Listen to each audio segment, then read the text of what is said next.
grâce et la paix du Seigneur vous soient abondamment multipliées en ce jour dominical de sa célébration. Nous avons engagé depuis un certain moment, dans le début du mois de l'année 2020, un thème. Et ce thème est les caractéristiques de la vie de la véritable Église locale selon Dieu. C'est-à-dire les caractéristiques de la véritable Église locale selon Dieu. Ce qui veut dire que, qu'est-ce qui distingue une véritable Église locale selon Dieu par rapport aux autres?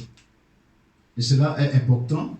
Et nous avons abordé le premier point avec le pasteur Sa Bernard sur une église des sauvés ou une église de la multitude. Donc, ici, c'était de mettre en exergue que l'église locale selon Dieu est composée de personnes qui ont fait le choix elles-mêmes, qui ont décidé elles-mêmes, qui ont cru en Jésus et qui l'ont reçu comme Seigneur et Sauveur. Et non pas une église de personnes qui le sont intégrées, qui sont intégrées dans cette église par les liens physiologiques ou par naissance, parce que bon, il est né d'une famille chrétienne, déjà il est considéré déjà comme chrétien. Non.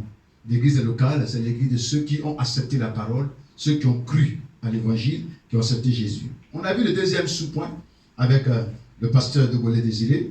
Une église locale selon Dieu est une église attachée à la parole de Dieu, à l'amour fraternel, à la vie communautaire, à la fraction du pain et à la prière communautaire et à l'évangélisation. Donc voici les caractéristiques d'une véritable église locale, celle qui est attachée à la parole de Dieu, à la sainte doctrine, à la communion fraternelle, à la vie de la communauté et à la fraction des pains, à la prière communautaire et à l'évangélisation. Nous avons abordé le troisième sous-point avec le vocationnaire Kouéja Marie, dont le thème était une église où les leaders sont consacrés à l'œuvre de Dieu et se sacrifient pour elle. Donc, l'église locale selon Dieu, c'est une église où les leaders, n'est-ce pas, que Dieu a établi cette église, sont prêts, sont consacrés à l'œuvre de Dieu, se sont donnés au Seigneur et sont engagés à servir Dieu, mais encore plus à se sacrifier pour cette église. Jésus dit qu'il donne sa vie pour ses brebis et tout leader doit être capable d'offrir sa vie pour l'église du Seigneur. Aujourd'hui, nous allons voir le dernier sous-thème. Le dernier sous-thème est une église sanctifiée, dirigée par l'Esprit Saint et impliquée dans la mission. Une église locale selon Dieu, c'est une église qui est sanctifiée. C'est une église dirigée par le Saint-Esprit. C'est une église impliquée dans l'œuvre missionnaire. Donc, ce thème-là, de ce matin, est subdivisé en trois parties qui va être, n'est-ce pas, les trois étapes du développement de ce sous-thème. Le premier est une église sanctifiée. Le deuxième est une église dirigée par le Saint-Esprit. Et enfin, une église impliquée dans la mission. Alors, parlons d'une église sanctifiée. Le mot sanctifié ou sanctification désigne le fait de rendre saint quelque chose, un objet ou un homme qui ne l'était pas au départ, qui n'était pas saint, mais on le rend saint. Ça signifie aussi, ça a le sens de purifier, c'est-à-dire rendre pur quelque chose qui ne l'est pas, qui au départ était souillé, mais est rendu pur. Ça peut être une personne, ça peut être un objet, etc. Ça a le sens aussi de mettre à part pour Dieu. Donc ça veut dire, on peut décider aujourd'hui que cette chair soit mise à part que uniquement pour la parole de Dieu. Donc on la sanctifie, c'est-à-dire on la retire de tous les autres objets de ce genre et elle devient, cet objet devient seulement, lui il devient seulement un objet saint mis à part pour le service de Dieu. Et cette mise à part peut prendre aussi des hommes. Des hommes peuvent être mis à part. Donc dans la Bible, on voit que des sacrificateurs étaient mis à part pour le service de Dieu. Donc le mot sanctifier, c'est purifier, c'est rendre saint, c'est mettre à part pour le service de Dieu. À ce niveau, l'apôtre Pierre nous engage vraiment dans une définition importante de l'Église. Si nous définissons l'Église comme l'assemblée des personnes appelées par Dieu à recevoir son salut en Jésus-Christ et qui ont accepté ce salut en recevant Jésus-Christ comme Seigneur et Sauveur, elle constitue aussi, selon Pierre, une assemblée de personnes sanctifiées, mises à part. Des personnes rendues saintes, des personnes rendues pures, des personnes mises à part pour Dieu. Veuillez m'excuser. On va prendre 1 Pierre, le chapitre 1, versets 1 à 2.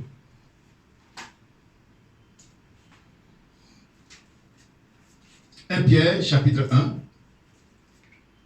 versets 1 à 2.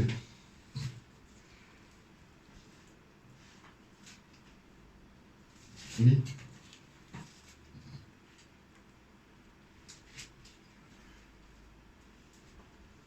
Un Pierre, chapitre 1. Oui, versets 1 à 2. Verset 1 à 2.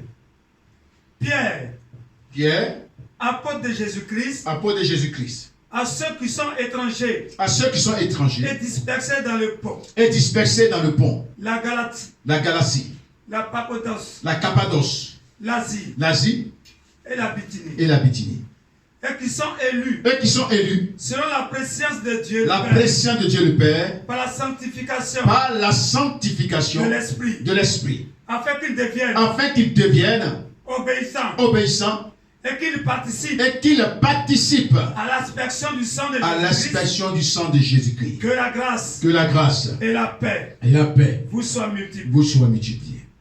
Dans ce texte ici, l'apôtre Pierre du moins définit l'Église. Et il dit l'Église, c'est l'assemblée de toutes ces personnes dispersées dans le pont, dans la Galatie, dans la Cappadoce, dans l'Asie et dans la Bithynie. Et ces personnes qui sont élus, le fait d'être élus, c'est-à-dire qu'ils ont été choisis dans la présence de Dieu. Ça veut dire quoi? Quand on parle de présence de Dieu, c'est que Dieu sait d'avance. Dieu sait d'avance. Donc Dieu savait d'avance ceux qui allaient accepter l'offre du salut. Et ceux qui l'ont accepté, il les a choisis d'avance. Il les a choisis d'avance. Ça ne veut pas dire que Dieu a destiné certains à aller en enfer et d'autres à aller au paradis. Non. Dieu, dans sa préscience, sait qui va accepter, qui ne va pas accepter. Dieu est omniscient. Il sait tout. Il n'y a rien qui lui échappe. Donc, il appréhende le passé, le présent, à la fois et même le futur en même temps. En une fraction de seconde, Dieu appréhende tout ça. Il voit tout. Rien ne lui échappe. Et ce que nous découvrons dans cette préscience, Dieu a déjà choisi, déjà d'avance, ceux qu'il savait allaient recevoir son salut. Amen. Allaient recevoir l'offre du salut. Allaient recevoir Jésus-Christ comme Seigneur et Sauveur. Ceux-là, il les a élus. Et lorsque non seulement qu'il les a élus, la Bible dit il les a sanctifiés. Ça veut dire qu'il les a rendus saints. Il les a rendus purs. Et il les a mis à part pour son salut, pour le servir. Donc l'Église, c'est l'assemblée de personnes que Dieu savait d'avance qu'elle allait recevoir l'évangile et qui l'ont reçu, qui ont été élus par Dieu, mais qui ont été sanctifiés, c'est-à-dire qui ont été purifiés. Ce sont des personnes pécheresses qui ont péché contre Dieu, puisque la Bible dit, tous ont péché et sont privés de la gloire de Dieu. Ils ont tous péché et sont privés de la gloire de Dieu. Mais ils sont justifiés par sa grâce, par le moyen de la foi en Jésus-Christ. Alors, Dieu les a sanctifiés, les a rendus saints par la foi en Jésus et les a purifiés. Et après avoir purifié, il les a mis à part pour qu'ils lui appartiennent, pour qu'ils le servent. Donc l'Église, c'est l'Église des personnes sanctifiées. Et l'apôtre Paul, allant dans cette perception avec Pierre, il dit, afin que Christ s'est livré pour l'Église, afin de la sanctifier par la parole, après l'avoir purifiée par le baptême d'eau. Selon Éphésiens, le chapitre 5, versets 24 à 25, qu'on va lire. Éphésiens, chapitre 5, versets 24 à 25.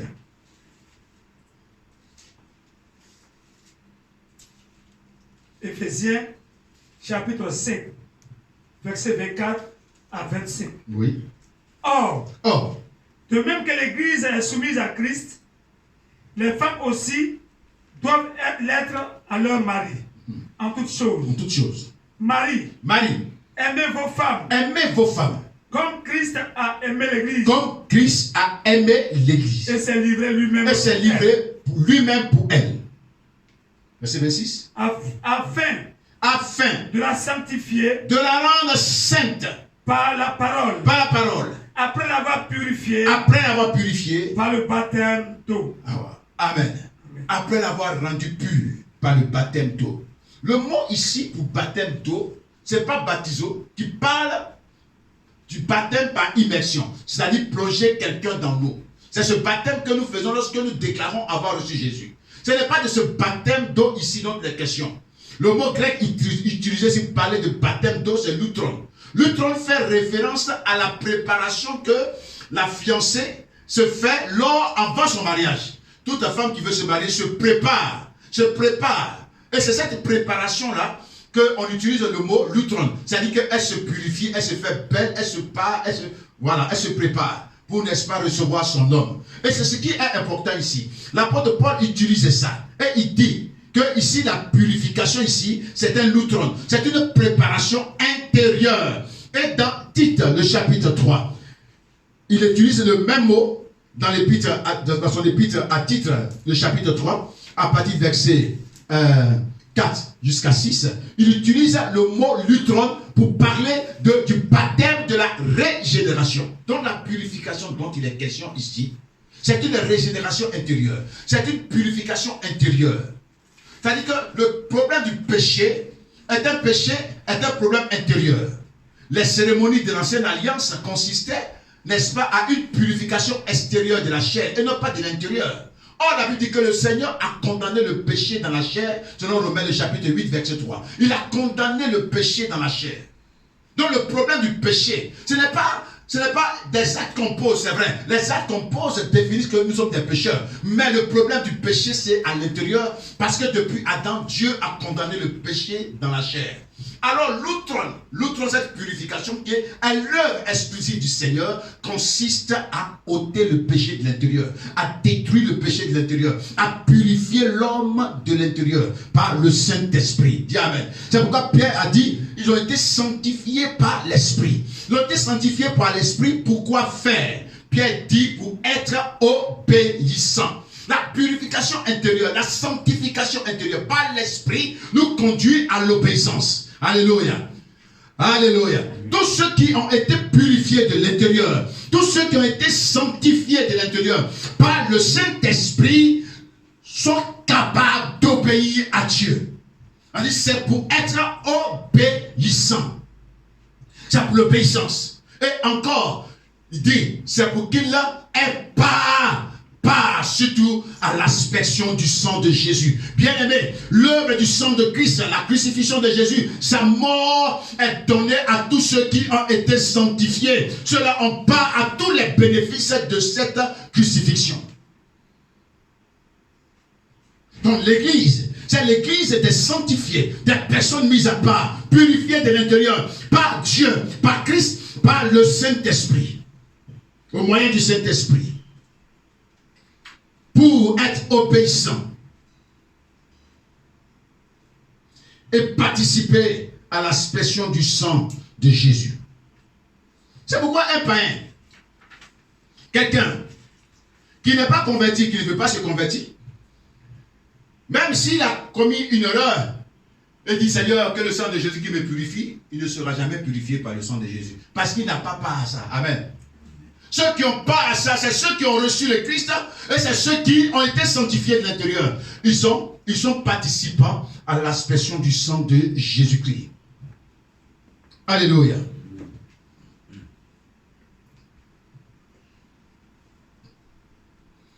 Dans Jean le chapitre 17, verset 17, Jésus dit, je les ai sanctifiés par ta parole. Dis Amen. La parole de Dieu. C'est le moyen aussi par lequel Dieu nous sanctifie de l'intérieur. Quand tu reçois la parole du Seigneur, il te sanctifie de l'intérieur. C'est pourquoi il est dit dans Actes le chapitre 2, le verset 40, que le nombre de ceux qui acceptaient la parole se fut baptisés. Ils étaient 3000 et Dieu ajoutait à l'église ceux qui étaient sauvés. Amen. Donc, c'est ceux qui ont reçu la parole, qui ont été sanctifiés, étant sanctifiés, sont devenus membres du corps de Christ. C'est pourquoi on pouvait dénombrer le nombre des croyants à 3000. Amen. Donc l'église, c'est l'assemblée des sanctifiés. Sanctifiés par le Saint-Esprit. Alléluia. C'est l'assemblée des personnes qui ont été purifiées. Et la purification, donc les questions aussi, les questions d'une purification constante. Il y a la purification en tant que fait qui s'est produit lorsque tu as accepté Jésus, tu as été purifié. Mais tu dois te purifier, continuer à maintenir cette pureté de façon constante. C'est l'assemblée de personnes qui maintiennent cette pureté de façon constante. Lorsqu'on prend 1 Pierre, le chapitre 1, verset 13 à 17, on va lire cela. 1 Pierre, chapitre 1, verset 13 à 17.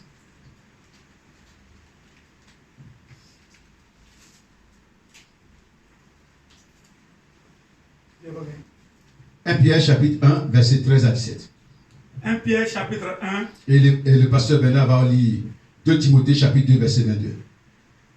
1 Pierre chapitre 1, verset 13 à 17. Oui. C'est pourquoi. Seigneur le rein. Seigneur mon rein. De votre entendement. Soyez sobre. Et ayez une entière espérance dans la grâce qui vous sera apportée lorsque Jésus-Christ apparaîtra. Amen. Comme des enfants obéissants. Ne vous conformez pas aux convoitises. Que vous aviez autrefois. Quand vous étiez dans l'ignorance. Mais. Puisque celui qui vous a appelé est saint. Celui qui t'a appelé au salut est saint. Vous aussi.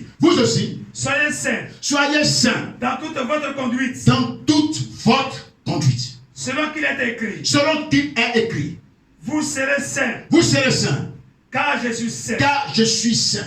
Et si vous invoquez. Comme Père celui qui juge. Selon l'œuvre de chacun. Sans acception de personne. Sans faire de différence de personne. Conduisez-vous avec crainte. Conduis-toi avec crainte. Pendant le temps. De votre pèlerinage. De ton pèlerinage sur la terre. Amen. Alléluia. Ici, c'était l'appel à une vie de pureté constante. Puisque nous avons été sanctifiés, rendus saints, il n'est plus concevable que nous retournons à nos convoitises, à la convoitise de la chair qu'on avait autrefois quand nous ne connaissions pas Jésus. Il n'est plus concevable que nous retournions à la vie d'autrefois que nous avions quand nous ne connaissions pas Jésus. Mais quand nous avons rencontré le Seigneur et qu'il nous a sanctifiés, nous devons maintenant nous débarrasser des choses de ce monde, des souillures de ce monde, des convoitises de la chair, pour nous sanctifier dans toute notre conduite. Et de nous rappeler que celui qui nous a appelés à son salut est saint. Et ce qu'il désire, c'est que chacun de nous soit saint dans toute sa conduite. 2 Timothée, chapitre 2, verset 22. 2 Timothée chapitre 2 verset 22. Fuis les passions de la jeunesse. Et recherche la justice, la foi, la charité, la paix. Avec ceux qui invoquent le Seigneur. D'un cœur pur. Alléluia. On dit de rechercher, d'établir une parfaite communion avec tous ceux qui invoquent le Seigneur d'un cœur pur. Il y a beaucoup d'hommes qui invoquent le Seigneur, mais pas avec un cœur pur. Jésus a dit qu'au dernier jour, c'était diront, Seigneur, nous avons fait des miracles en ton nom, nous avons prêché en ton nom, nous avons prophétisé en ton nom. Il dit, je leur dirai ouvertement, arrière de moi, vous qui commettez l'iniquité, je ne vous ai jamais connu. Plusieurs personnes invoquent le Seigneur Jésus, mais ne vivent pas dans la pureté. La grâce qui nous a été donnée de la part du Seigneur consiste à vivre dans la pureté. Selon Tite chapitre 2, verset 14.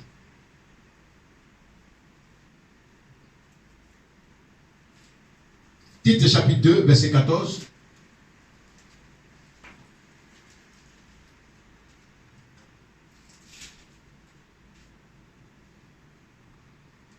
Tite chapitre 2, verset 14.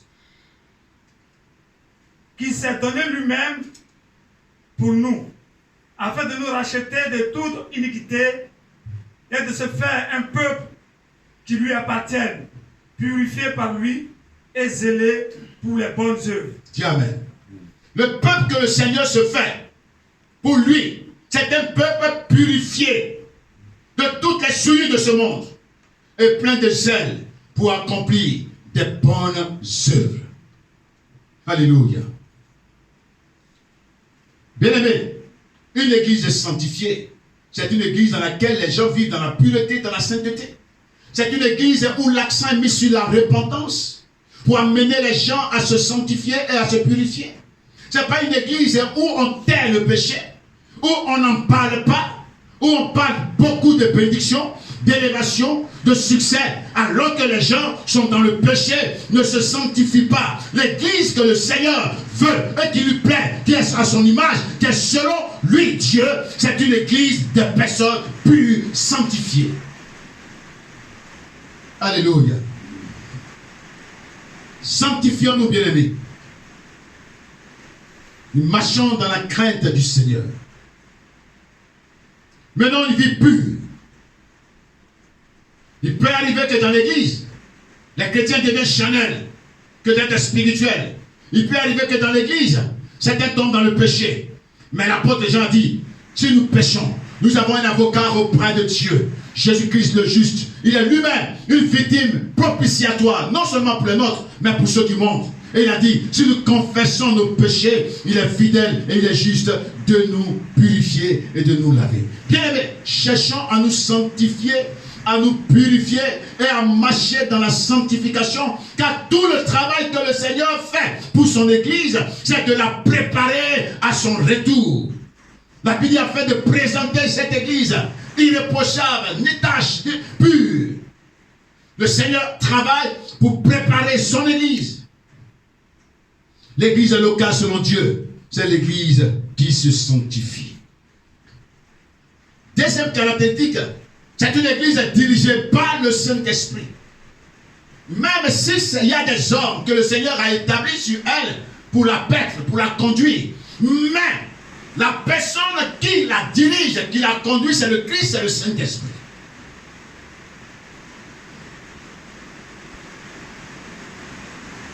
Quand l'Esprit de Dieu est descendu à la Pentecôte, dans Actes chapitre 2, verset 1 à 4, il est descendu non pas sur les apôtres seulement, mais sur tous ceux qui se trouvaient dans la salle, y compris ceux qui n'étaient pas apôtres, mais qui étaient des disciples de Jésus. Ils étaient au nombre de 120 personnes. Les apôtres étaient au nombre de 12. Sur toute l'assemblée là, est descendu l'Esprit de Dieu. De la même manière, sur les apôtres, des lampes de feu se séparaient les unes des autres pour se poser sur la tête de chacun. Il n'a pas fait la différence entre l'apôtre et puis, n'est-ce pas, le simple chrétien. Mais c'était la même lampe de feu qui s'était posée. Et c'était le même volume, c'était la même force, c'était la même puissance. C'est-à-dire que tous se sont mis à parler en langue, à adorer Dieu, à dire les merveilles de Dieu dans les langues que comprenaient tous ceux qui sont venus ce jour-là en un si grand nombre de toutes les villes pour adorer Dieu.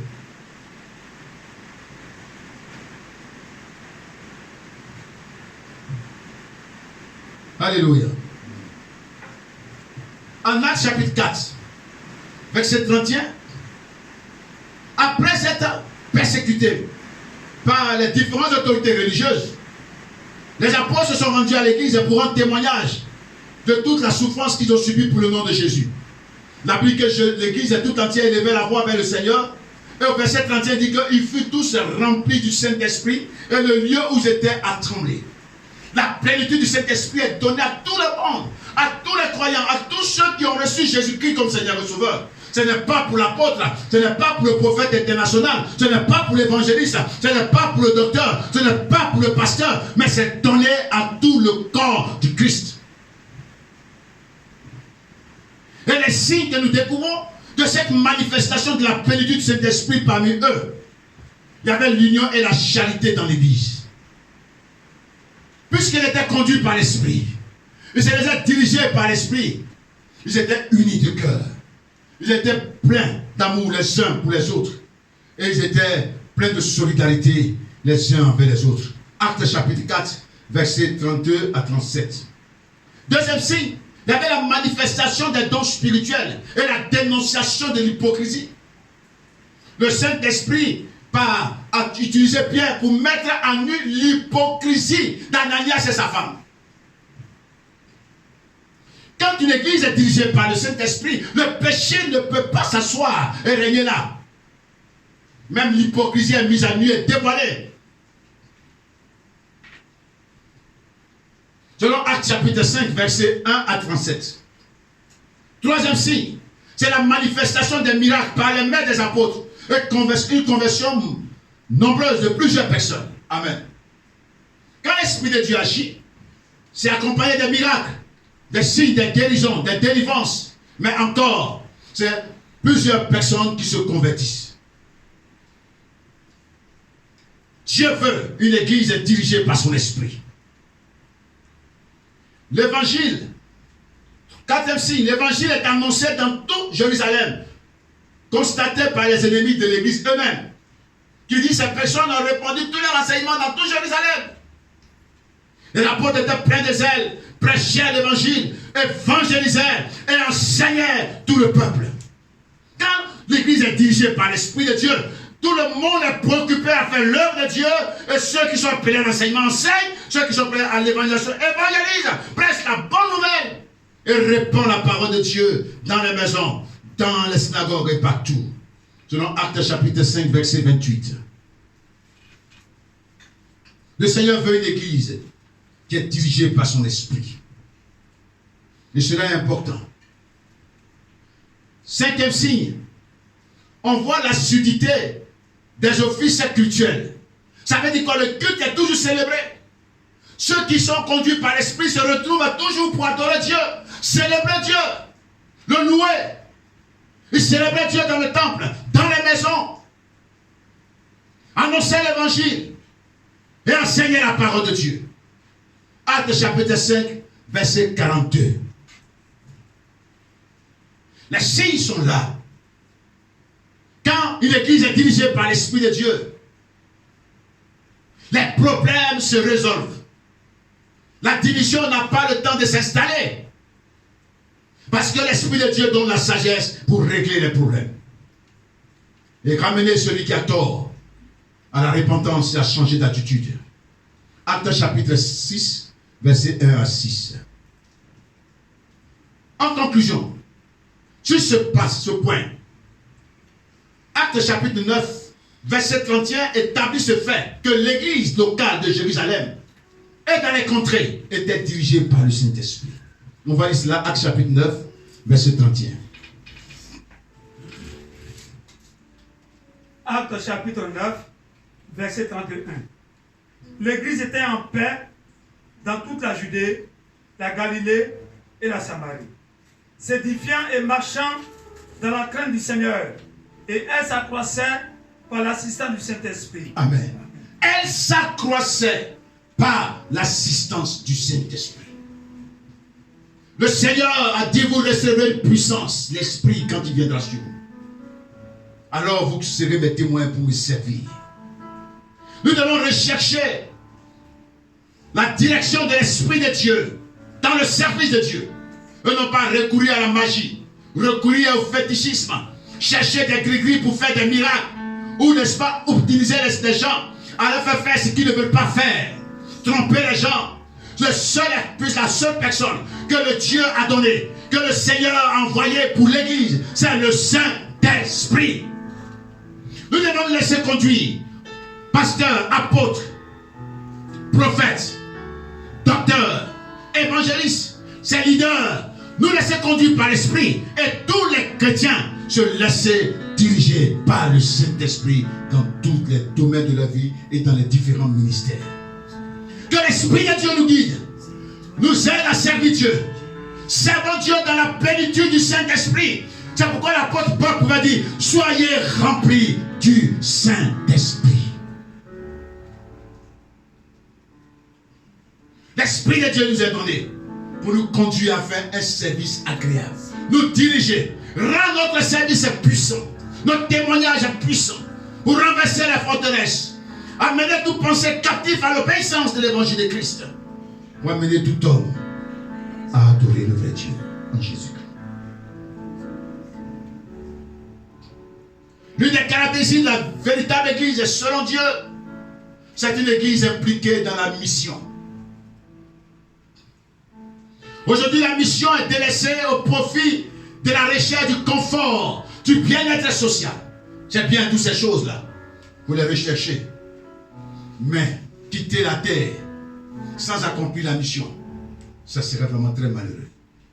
Comme pouvait dire un auteur, une église qui n'accomplit pas la mission n'a pas de raison d'exister.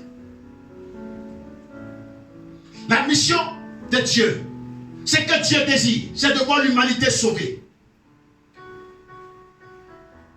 Et le Seigneur s'est choisi des personnes pour leur doter de cette mission, pour aller et répandre la bonne nouvelle pour le salut de l'humanité.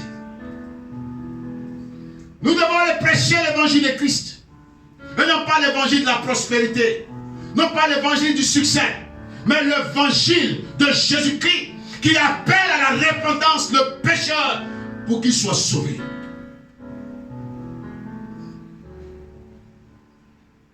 L'ordre donné par Christ, chef suprême de l'Église, aux apôtres,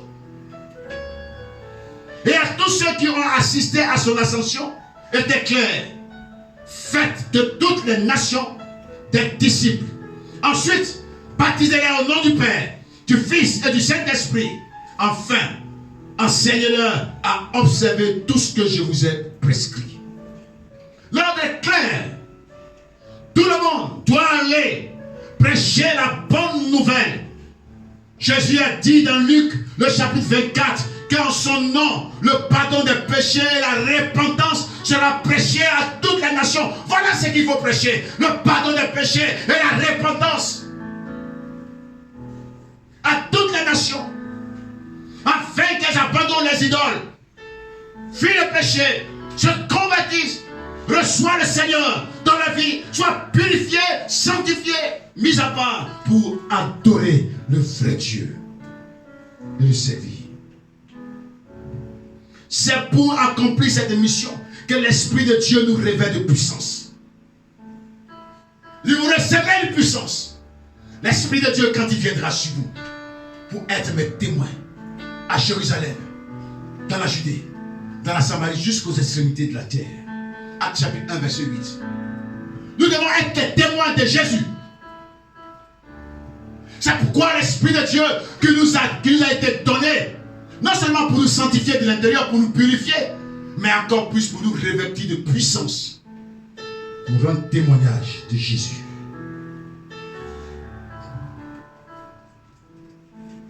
Débuté à Jérusalem,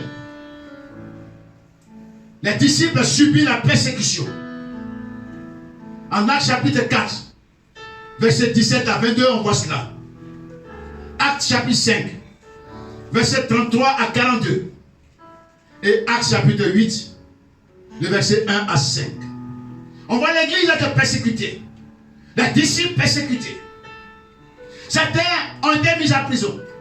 Et on voit cela dans Actes chapitre 5, verset 17 à 20.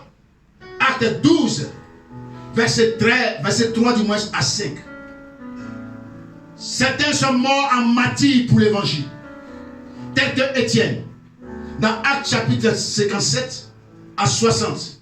Tel que Jacques, dans Actes chapitre 12, verset 1 à 2. Mais retenons qu'aucune de toutes ces choses n'a refroidi leur ardeur d'accomplir la mission. Ni la prison, ni la mort, ni la persécution les ont arrêtés pour accomplir la mission. Au contraire, ça les a motivés et ça a été une source de les propulser à l'international pour prêcher l'évangile dans toutes les nations. Voyez un peu la détermination à ne pas se laisser intimider par tout cela. Prenons Actes chapitre 4, versets 19 à 20.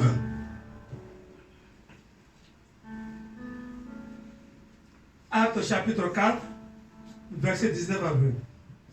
Pierre et Jean Pierre et Jean leur répondit. Jugez. S'il est juste. Devant Dieu. De vous obéir plus qu'à Dieu. De vous obéir que d'obéir à Dieu. Car nous ne pouvons pas. Ne pas parler de ce que nous avons vu. De ce qu'on a vu. Et entendu. Bien-aimés, les apôtres n'abdiquaient point. Ils n'ont pas cédé à la menace. Au contraire, ils ont affirmé leur conviction et leur détermination à continuer de prêcher, d'annoncer l'évangile et d'accomplir la mission. Ils ont dit, jugez vous-même, est-il juste qu'on vous obéit plus qu'à Dieu? Car nous ne pouvons ne pas parler de ce que nous avons vu et entendu. Alléluia. Que l'église de ce siècle soit ainsi déterminée.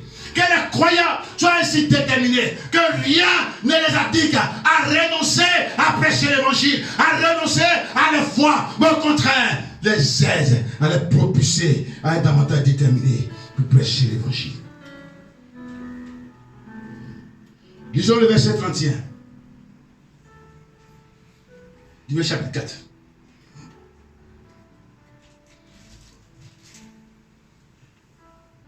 Actes chapitre 4, verset 31.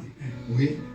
Quand il eut prié, le lieu où ils étaient assemblés, trembla. Et ils furent tous remplis du Saint-Esprit. Et ils annonçaient la parole de Dieu avec assurance. Après le temps de la menace, ils ont affirmé leur conviction et leur détermination à continuer l'œuvre. Se sont rendus à l'église, on a dit témoignage de ce qu'ils ont souffert. Et il a dit que l'église a prié. Et le lieu où ils étaient à trembler, ils furent tous remplis du Saint-Esprit. Et qu'est-ce qu'ils ont fait? Ils ont continué à prêcher l'évangile, non pas avec timidité, mais avec assurance. Alléluia. Alléluia. Bien-aimés, il est vraiment important que nous soyons engagés dans la mission. L'église qui plaît à Dieu, l'église locale qui plaît à Dieu, c'est celle qui est déterminée dans cette mission. Maintenant, Actes chapitre 5, verset 21. Et je vais lire, je vais demander à l'évangéliste Bernard, le pasteur Bernard, de lire le verset aussi 29 à 32. Et puis le verset 42 du chapitre 5. Mais le pasteur, vous va lire le chapitre 5, verset 21. Actes chapitre 5, verset 21. Oui. Ayant entendu cela, il attendait dès le matin dans le temple et se mit à enseigner. Alléluia. Le souverain sacrificateur et ceux qui étaient avec lui étant survenus, ils convoquèrent le Sanhédrin et tous les anciens des fils d'Israël. Verset 29 à 32. Verset 29 à 32. Pierre et les apôtres répondirent, il faut obéir à Dieu plutôt qu'aux hommes. Le Dieu de nos pères a ressuscité Jésus, que vous avez tué en le pendant au bois.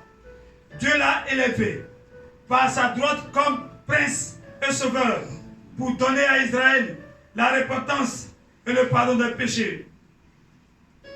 Amen. Après la première persécution, c'est tous les apôtres qui ont été arrêtés et tous jetés en prison. Tous les apôtres ont été jetés en prison. Aucun n'a échappé. Mais le lendemain matin, les gens sont surpris de les retrouver à l'entrée du temple en train de prêcher. Comment ça s'est fait? La Bible dit que la nuit, un ange est venu les libérer de la prison et leur dit allez-y encore prêcher le matin. Et le matin, ils sont retrouvés devant le temple et ils sont mis à prêcher. Le souverain sacrificateur ne comprenait rien. Il a convoqué une assemblée pour parler de cette affaire. Et Pierre leur dit jugez en vous-même. On ne peut pas désobéir à Dieu pour vous obéir. Alléluia. On peut acclamer très fort le Seigneur pour ça. Il faut bien acclamer le Seigneur pour ça. Cette détermination de ces apôtres, de cette église, de continuer d'annoncer l'évangile. Le chapitre 6, verset 7, on voit que la parole de Dieu se répandait partout. Et n'est-ce pas, une multitude de sacrificateurs se convertissaient. Du chapitre 8, verset 4 à 5. Après la mort d'Étienne, la grande persécution qui survient sur l'église. C'est toute l'église dispersée. Les croyants dispersés de partout, n'est-ce pas, qui allaient en tout lieu et prêchaient l'évangile. Et cet évangile a dépassé, n'est-ce pas, les frontières de Jérusalem, de la Judée, de la Samarie, et s'est étendu, n'est-ce pas, dans les nations païennes. Bien-aimés, une église dirigée par l'Esprit de Dieu se sanctifie, est déterminée à accomplir la mission. Les caractéristiques de l'église selon Dieu, c'est une église sanctifiée, purifiée, une église dirigée par l'Esprit et une église qui accomplit la mission, ce malgré les obstacles qu'elle peut rencontrer. Tu vas prier le Seigneur. L'Esprit t'est donné pour accomplir cette mission. Que rien ne t'empêche de l'accomplir. Et ne quitte pas ce monde sans avoir mené des centaines de personnes au Seigneur Jésus. Prie le Seigneur. Père, nous te bénissons. Nous t'exaltons, célébrons ta grandeur pour ta parole. Merci parce que nous venons de voir d'autres caractéristiques de l'église selon Dieu. C'est l'église qui se sanctifie. C'est l'église des sanctifiés, des personnes qui se purifient, des personnes mises à part pour servir Dieu, des personnes qui se sanctifient quotidiennement, se purifient quotidiennement. C'est l'église, oh Dieu, conduite par ton esprit, dirigée par ton esprit. L'église dont les leaders sont remplis du Saint-Esprit, les croyants remplis du Saint-Esprit, te servent dans la plénitude de l'Esprit de Dieu, se laissent conduire par ton esprit. C'est l'église, notre Dieu, où là nous tous sommes engagés dans la mission, quelles que soient les épreuves et les difficultés, rien ne les arrête à prêcher l'évangile. Oh Dieu, sois béni. Sois glorifié, sois exalté. Alléluia. Oh, ma forteresse, toi, Jésus. C'était le groupe de chante. Mon bouclier.